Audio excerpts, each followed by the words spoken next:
were actually supposed to record, and then, or you were here this whole vacation, and we didn't record, and then, would you mind telling people what happened at the airport recently? Yes. So today, February 2nd, 2023, I was prepared to depart back to Buffalo, New York, and there was a delay in my flight.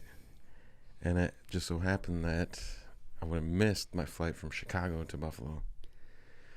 So I got on the phone, I was scrambling all over the place, and they had me set for tomorrow. So here we are today. So you were driving around on all these trains, and you got to experience the SeaTac trains, and sitting on one, and then they almost did the same route over and over again. Is that what you were saying? They must run on a loop, because it's one way there, one way back, but they run correspondence. So I would imagine that they circle, yes, at the end. But so that was United, though, that did all this too. United. So do not recommend. Needless to say, whenever we flying United. I've only flown Delta so far, and I have nothing but good things to say about Delta. I really admire Delta. I actually have. So the funny thing is, I have a Delta or a United credit card. Get that? And I never fly United. So I have this credit card where I buy all these things, and they're like, "Oh, you can use your points on United." And I'm like, "Man, I don't even want those points." And I know that makes me sound kind of callous to them, but I'm thinking about trying to find a new credit card. I'm trying to find a Delta credit card, to be honest with you. Delta's the way to go. It really is. Never had a problem with them, and I even asked them because there's a QR code you got to scan, and then you're texting this person to get it all straightened out. And I asked him, I says, "Is there any way you can switch me over to Delta?" I said, "Nope, can't switch." So you're like, "Yeah, gotta please just switch airlines." The guy's like, "You gotta stay with us." So you're a homeowner now, back on your res. And for the people who don't know, where are you from? What do you do? What do you like to do for fun? What do you watch? Any, generic questions. Me, I'm part of the Tuscarora Nation Turtle Clan, and I reside in Tuscarora Nation. It's just located out of Niagara Falls, Lewiston, New York. It's a small community. It's a nice community, really, when you can make the most of it, But it's rough everywhere, It's never a fairy tale. But I live in my house, and I got this set of goals that I personally want to see to achieve. It's like last year, 2022. You'd have thought I was crazy by just writing things down, I want to do this, I want to get a 4-wheeler, I want to take a trip, and then to see it come to fruition means a lot, It's like, wow, you can really reach your goals if you've set them, and I think I'm off to a good start this year, It's not easy, and it doesn't happen overnight, but with dedication and commitment, you can make it happen. What was your favorite goal last year? What was the one that you kind of were like, that is the one right there? Is it when you do your goals, is it number one is the most important, or it's just they're all the same amount? Yeah. That makes sense. Yes. So when I first started, the list was going up to down, right? Mm-hmm. And you look at it, and you think the top of the list is what it's going to happen next, but it doesn't happen that way. And I think one of my biggest goals was the 4-wheeler, how it came to be. It was never had a 4-wheeler in my life, Grew up on the res. We had go-karts. My dad bought us go-karts, and we'd be driving them around, but actually getting where it's yours, you're you get to look at it and you see it and you're like, man, that's mine. I worked for that, I earned it. I gotta say 4-wheeler, So that would definitely be the one of last year. So what is the one that you got your eye on next as of this recording? So when you go home, you're like, all right, back to, on to that, I'd have to say probably a Porsche, Mm-hmm. Nothing fancy, extravagant. and a porch, and then traveling more, getting out. I mean, you have the flight pass. You have the flight, so that's going to be a big help. That is a big one. Yeah. I am a little bit curious to how it's going to go, but if it is what it said it's going to be a shoo-in, It's like, here you go, you don't have to pay nothing. Here's your flight pass. So for people who don't know, the flight pass is from Frontier, and I think it was like an $800, you buy an $800 retainer or $800 ticket, and it's said to give you basically free flights for the whole year. So from May 5th on, you have, free flight. Well, not technically free flights. You paid the $800, but I guess we'll see where they nickel and dime us, because they're gonna. There's some sort of catch, right? Yeah, it's like they're gonna be like, all right, yeah, but you pay $150 for your luggage. It's like, Word almost seems too good to be true, but it's a lot of times it's because it is. Yeah, it's like one of those things I think we talked about before. It was like nothing's free, So if something's free, there's something that comes with it. Catch-22, Mm-hmm. Can you think of something free lately? You don't have to tell names, but you're like, that sounds too good to be true. A lot of what you see on the Facebook Market app, Mm-hmm. that's my opinion, is like, because I like to shop, I like to price check, and I like to see what I'm working with before I jump into a big purchase per se, So on the Facebook Market app, you see cars that look top to bottom nice, and they're going for $500 or $1,000, and they don't have any information, and they want something. They want your information. They want to talk to you. They deposit. They don't give you a location. They don't. They don't say, yes, this is my. It's that. In that note, it's too good to be true. Yeah, I mean that's how I feel. I saw we were looking at RVs for some reason, and it was like $1,000 for like a brand new RV. It had one picture. I remember looking at you. I was like, look at this, and you're like, it's one of those things you just don't even bother. You just keep looking at the next one. If it's like, say the first thing is $5,000, because for your four-wheeler, I'm guessing you probably saw a fair share of like, oh, this guy's trying to scam me. Yeah. And but when you finally get one, and you could just tell it's like a normal person. And I got to ride on that four-wheeler. That was pretty dope. It's a solid machine, and I didn't, surprisingly, as much as I shopped on Facebook for it, I didn't get it on there. Really? Where'd you get it? I got it from this guy I work with occasionally from time to time. He's an excavator. His name's Mike Dell. He owns Dell's Excavating out in New York, and I had it, like mapped out to a budget, and he was like hit the bottom line of the budget plan, so I was like, wow. He showed me it. He's older, and he's experienced, and he took good care of it. It was a great machine. I hopped on it, and it needed a little fixing, small things, but I didn't, there was a couple times where I was gonna go for the Facebook Market buy. I seen the buy for,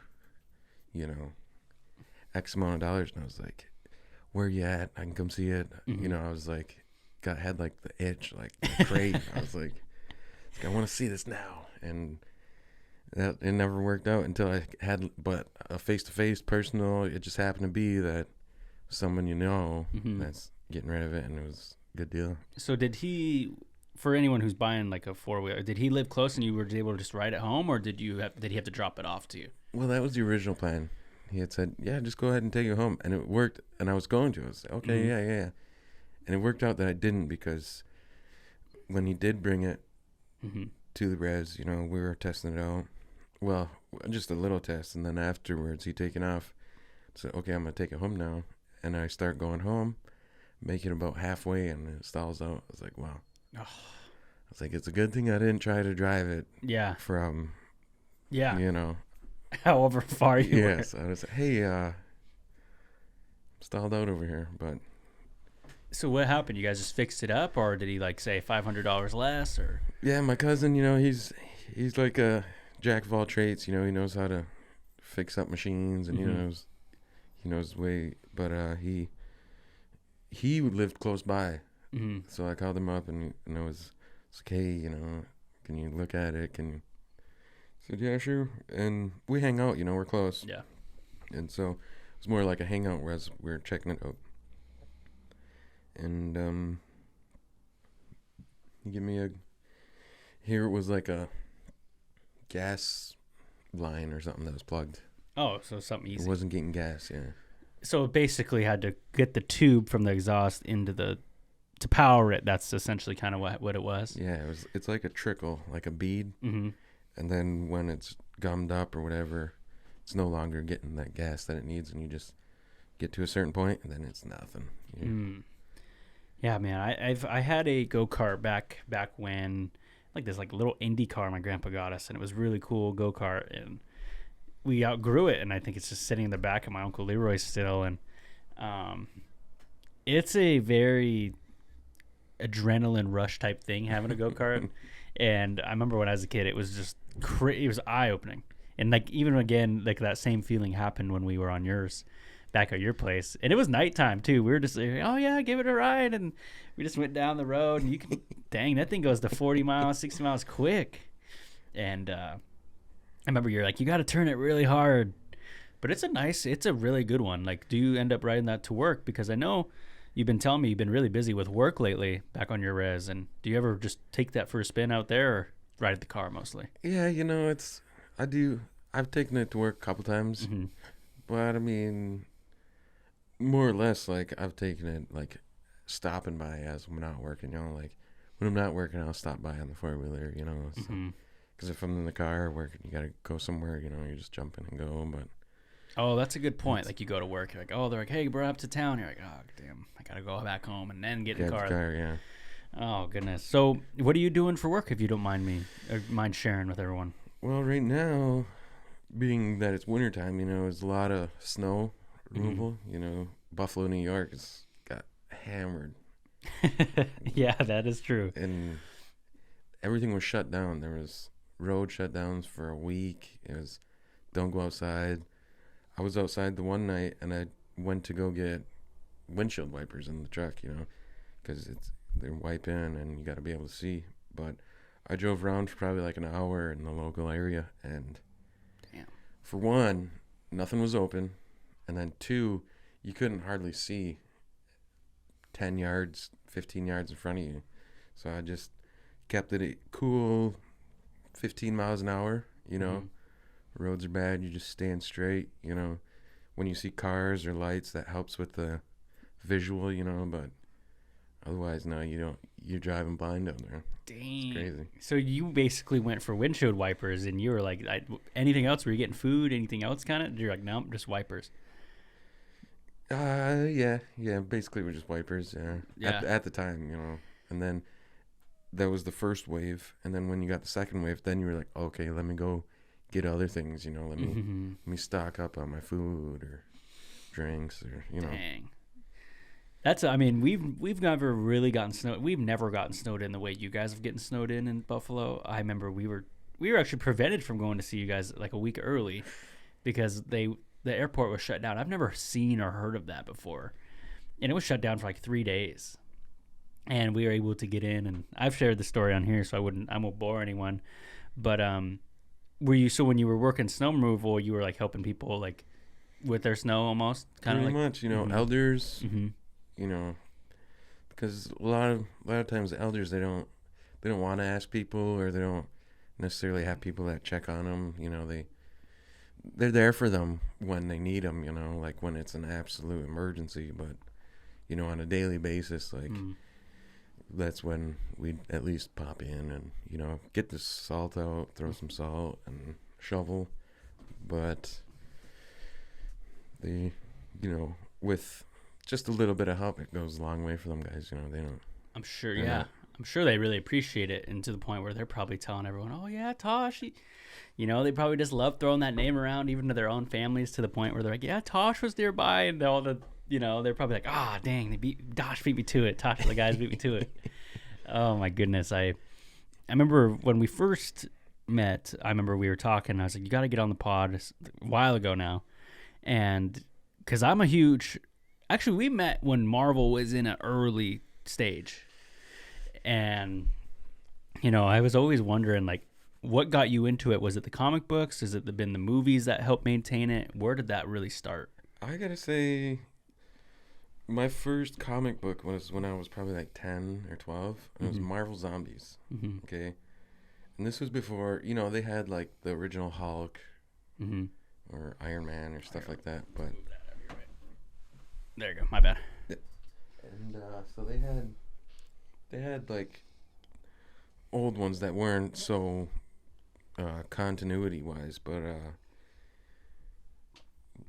I read the Marvel Zombies and they just took over. It wasn't like a battle, and I was just so intrigued by it that that's my favorite comic book to date. And then after the movie started rolling out, and the continuity and the timelines, and a couple of my buddies, they're like, "Yo, it's crazy," And then that fed into not just the Marvel Zombies, because that was my first collection. Okay. I had one Marvel Zombies, and they left it as a cliffhanger, and they had to have them all. Yeah. So I had like my own collection of just zombies. Mm-hmm. Now after the movies come out, then I switched over to just comics, not specifically zombies, because zombies is like its own universe per se. Everything else is everything else, not just zombies. So I've never heard of Marvel Zombies. So is it basically like the superheroes that I would know, like in Endgame and all that? Are they like zombies? Is there like a virus in space or something? Pretty much. Basically, I think it was Magneto that created some sort of disease. And it wasn't to destroy them. It was just to lower the population. And when I tell you it turned everybody into a zombie. Dang. It did. In the whole universe. And so within the zombies, they went to a couple different universes. They started time jumping and stuff. And then next thing you know, they're trying to spread over. But I think it was the Ultimate Universe. They set them back in their teleporter or something, Mm-hmm. But then there they are, took over the universe. Dang. So who stopped it? I mean, is there an ending? Or but like you said, because it ended at a cliffhanger, so you don't know. Yeah, there was no official ending, mm-hmm. but it was a complete massacre. Like, damn. Zombies just took over. If you name them, they were zombies. Iron Man, Captain America, Thor, Hulk, Thanos. Dang. Thanos never made it to his... He was, but he was X'd out, too. He was like one of the hard guys to be a zombie. One of the last? No, yeah, one of the last, probably, because they destroyed Earth within, like, a week. Nothing. Yeah. So, you're saying when they're zombies, they go and just ruin other planets. So, like, Thanos is a zombie and he just goes and ruins another planet type thing. Yeah, and it was Galactus who actually came to their planet, right? Mm-hmm. To eat their planet. Mm-hmm. And here you got all these hungry zombies, and they're like... Damn. They're like, no. So they ate Galactus. They got his Galactus powers. And that's when they started going to planets. And, like, it shows the Skrulls. Mm-hmm.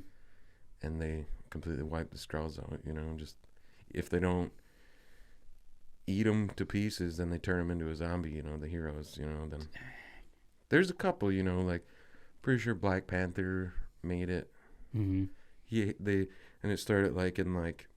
After they left Earth, there was a few stragglers, but... Mm-hmm. I think it's awesome because, I mean, someone like you who's been watching, reading and watching and keeping up with it, at least until kind of recently, I would say, because you've been busy now. But you still stay in tune. Yeah, I'm pretty much still caught up with everything. Mm-hmm. I haven't finished the newest ones, but, like... With the whole continuity, it's like, what's going to happen next? Mm-hmm. It's like, now you got, like, Kang. Mm-hmm. And so I've been getting books on Kang. I got, like, 2, maybe 3 of them. Do you just order them online? Amazon. Surprisingly. That's, like, the better place to get them. I'll get one in person from time to time, Being in the bookstore, you get a good visual. But when you look at them in person, you're paying full price. Oh. Compared to if you can shop around for them on Amazon, you can get them used for half price. Oh, and that's fine the same too. Book. It's still in brand new condition. Because you're just looking at it from a reader's perspective, not so much like, oh, it needs to be the PSA 10 collector's edition. No. So I'm really interested in seeing, because I watched Loki, the the one, his series on Disney Plus, and that got me excited for the next phase of what we're in now, kind of. But going into the next one, what is it called? The multiverse one, or what is the next saga? Quantum Mania, right? Yeah. Or because it's basically going to be like Ant-Man, Loki, like the Time people kind of doing this one, right? Yes, you say? It's like phase 4 or phase 5. Like, yeah, it's one of the phases. Yeah, I think what my favorite part about the whole Marvel universe is basically the villains, and like Galactus was he's a dope looking guy. I know they already faced him in Fantastic Four. Yeah. But like I feel like those villains that are that strong, like Thanos, Galactus, and then the even higher ones, it's really cool to like see what their powers are compared to the heroes we know. Like Iron Man, they're like, oh, those guys they're nothing to them. Mm. And I think it's cool like when they kind of come in the game and kind of show their true power. So has there been a show or comic book that you're like, oh, this is nothing like it? Have you noticed differences between movies and comic books? Yeah, I would say. I mean, like the one was Infinity Gauntlet, right? Mm-hmm. It was a book. Now I seen the movie first, but I read the book after, and the book came out years ago, right? Prior, and the book had different features in it. Like it was still Infinity Gauntlet, still Thanos, but mm-hmm. they were missing like Adam Warlock or something, where he come in and started rewriting, which is like what they did mm-hmm. without the character. But it was along the same boundaries, basically. Like that's how when you see these previews, these people, they guess so much about it, they can pretty much almost tell you the whole movie's storyline, mm-hmm. which is what I was into before, right? Like mm-hmm. you'd see the previews and you'd start watching these videos on like mm-hmm. what's gonna happen, mm-hmm. and it goes along with the comics. So you're saying like when Infinity War came out, you're like, I kind of got an idea of what's happening because of the comic book, and then YouTube, of course, there's always huge Marvel fans, I'm sure, that are like, oh, this is what's going to happen type thing. Pretty much. They're well-made books and well-made movies, really. Yeah. I mean, you got to wonder how much longer it can last, Yeah. But given their material, given their background, got hundreds of characters. Yeah. They can just pull one out of the hat, and say, there we go. You could really do like a prequel for everybody. Like, if you noticed in shows, like a lot of people just get a spin-off of like one line, like Cruella. Like you could just be like, oh, let's just do one when she was young, or Loki. You're like, oh, let's just do it the moment like when he vanished in the show. Let's just make a whole series on it. You could really, like you said, like endless amount of things you could do. And that's the thing with Marvel. I think my favorite part is about, it's got to be that. That's got to be my favorite part about it, mm-hmm. is that, they have so many options, mm-hmm. like a lot of these shows, like you go and you want to pick your favorite person, or your favorite mm-hmm. villain, bad guy, whatever, and it's, like, it's hard because they're all good. Mm-hmm. It's a lot to choose from. They all got something about them. Something like you don't like about them, something you do. But anyway, off of Marvel, what else? So like, you got your house, got your place, got a good job. You're doing good stuff for the community. And you've been working with your cousin, and he's been doing some cool things as well. So what's going on over there, like that people should know? Well, if you're want to share. Yeah, well, big thing is staying busy. It's like our cousin. He's a great guy, nice mm-hmm. guy. Love him to death. And he is actually getting into the podcast too. Mm-hmm. We started like a whole fairgrounds where we want to like have like a venue of sort. We can see musicians play, or like poets, or like people of art. It's like it's a big thing. It's almost like a part of life, and he's tapping into the podcast too. It's like getting out there, mm-hmm. just being on the scene, kind of. Yeah, I think everyone should have one.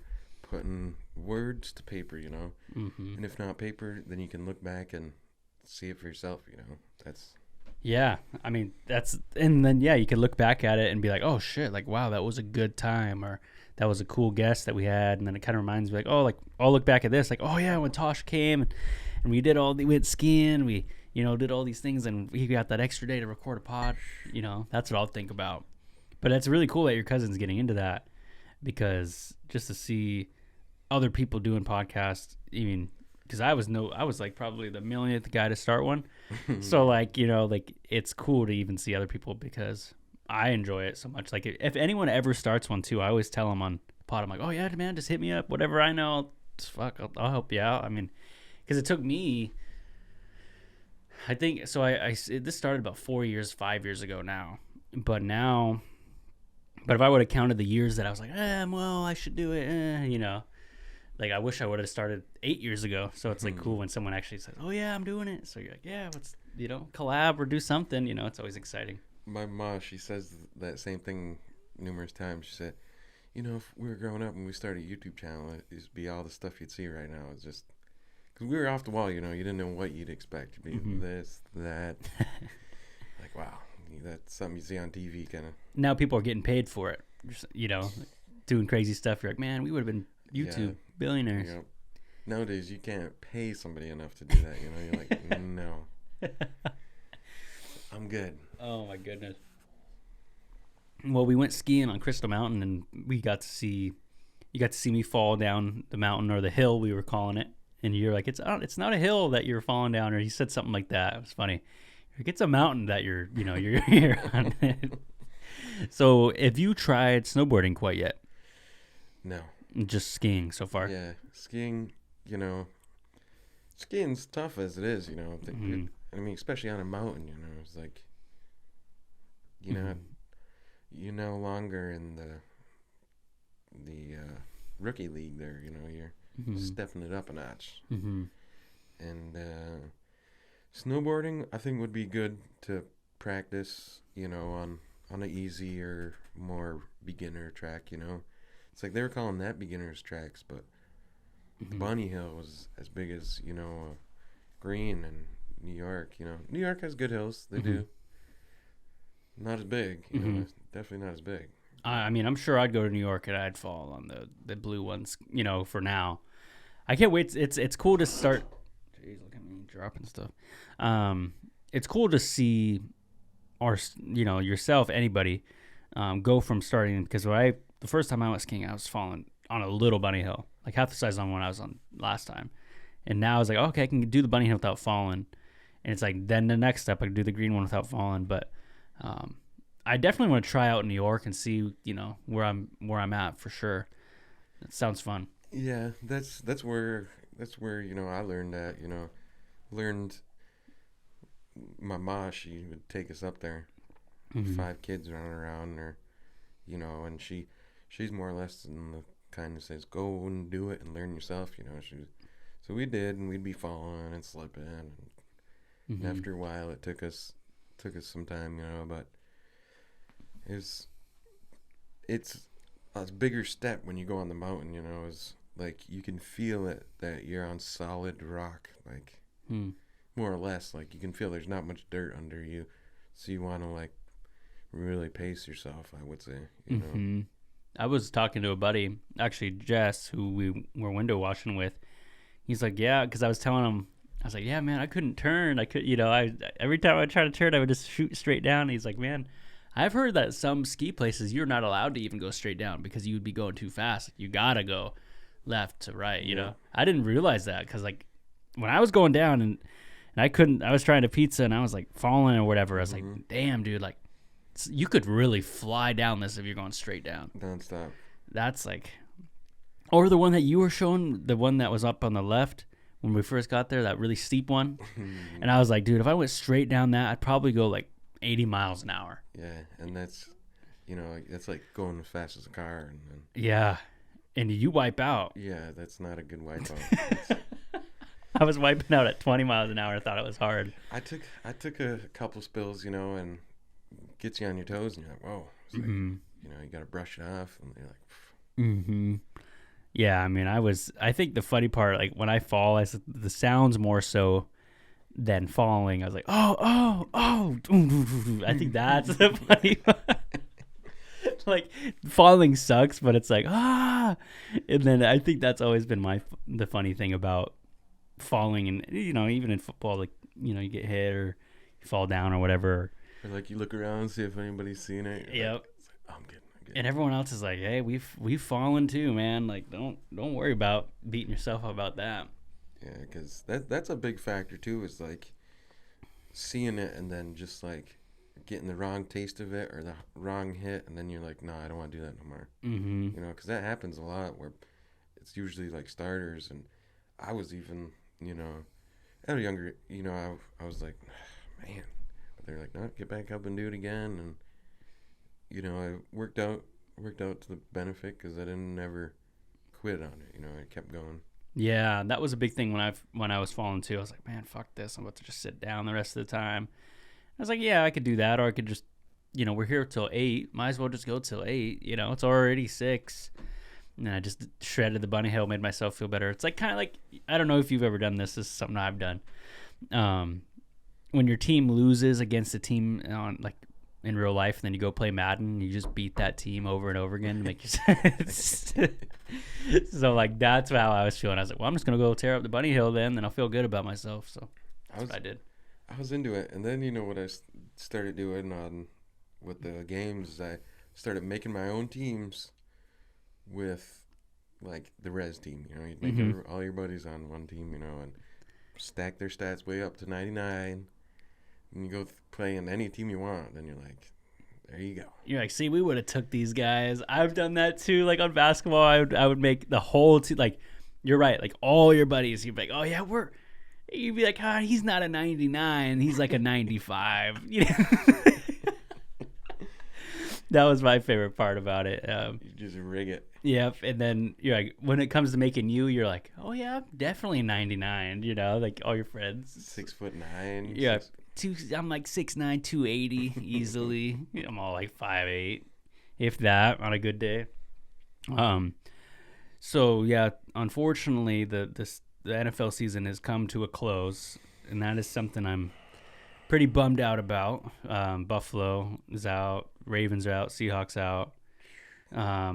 Describe what you think is going to go on next season for the Bills. Like, do you have any predictions for the Buffalo Bills coming up this year? Honestly, you know what I think there's not going to be as much hype going into the season. I mean, just because, it's like year 4, I think it is, that they made it to the NFC regional or AFC champ. AFC. Yeah. And they just couldn't deliver, either based on their surroundings or if they were overly hyped, because a lot of times, it's like the sports channel saying, oh, yeah, they're going to win. So they all come in there like home game, playoffs, we got this, and just get it handed to them, like right from the back, Yeah. Like right from the start, they're like, I already got it, won, and they just go to bed. We were watching the game when Damar Hamlin went down, and I remember you said something, you're like, oh, man, the Bengals are looking good against us, like. And they were, like, the first quarter, like, they were scoring or whatever. And then the game got canceled. And then Bills beat Miami in the postseason. But then, yeah, looking at like, the Bengals just came to play more so. Like, I think you're right. Like, if they go in and not have as much hype, that might actually help them. Because it's like, everyone this year, I felt like in Buffalo was like Super Bowl or bust, And you say that, there's not going to be as much hype while I was saying that. Mm-hmm. But come August, September, they're all going to be already back on the Bills. Let's go. Have you jumped through a table yet in Buffalo? No. I went to my first Bills game in suite, That's dope. Time of my life, and I brought a table with me. So I'm going to bring this table. But I didn't end up smashing it. Because you're like, well, I'm in a suite. I'm not going to smash it here. Yeah. I'm going to behave. That would be pretty funny to go to a tailgate and jump through the table. That's hilarious. Out here in Seattle, like the tailgates out here aren't. Actually, you know what? I can't say aren't because I'm sure Seahawks fans get crazy. But yeah, I don't see people jumping through tables. That's for sure. That's pretty crazy. I guess there's a certain way to do it too, so that Really, you don't hurt yourself or something. Do you have the secret recipe for how to jump through a bills table? I would imagine you just jump and you land for the, you make sure your elbow or your arm takes the brunt of it. So, but I guess you take the pins out of it or something, and it just. Oh, that makes sense. I've seen some people jumping on bills tables, and it's still nothing happens to the table. Get wrecked. And they're just ding, and then everyone's like, "Oh, they ain't a Bills fan."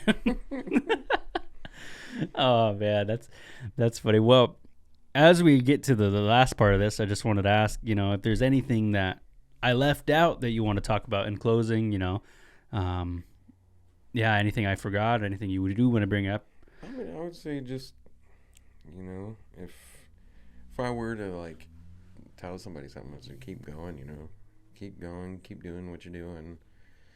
Don't worry about the haters, because there's always gonna be, but focus on those that you care about, and do right by those who do right by you, and be happy. I think your first those are great points. I think your first point in the very beginning when you're like, yeah, I write my goals down. I remember me and Quinn were talking about that. Like, yeah, we need to just get 10 things, write 10 things down that we want to do. And you're right. It's like you start looking at it every day. You're like, oh, I mean, like with your porch thing. Like, oh, yeah, I should do the porch. You keep walking by it every day. And you're like, oh, what's, I got free time. What can I do? Maybe I could go measure, or maybe, it's pretty. Yeah. But, yeah, Tosh, this has been great. This has been a good one. Thank you very much. Yeah. Had a great time doing it. All right, man. Well, thanks.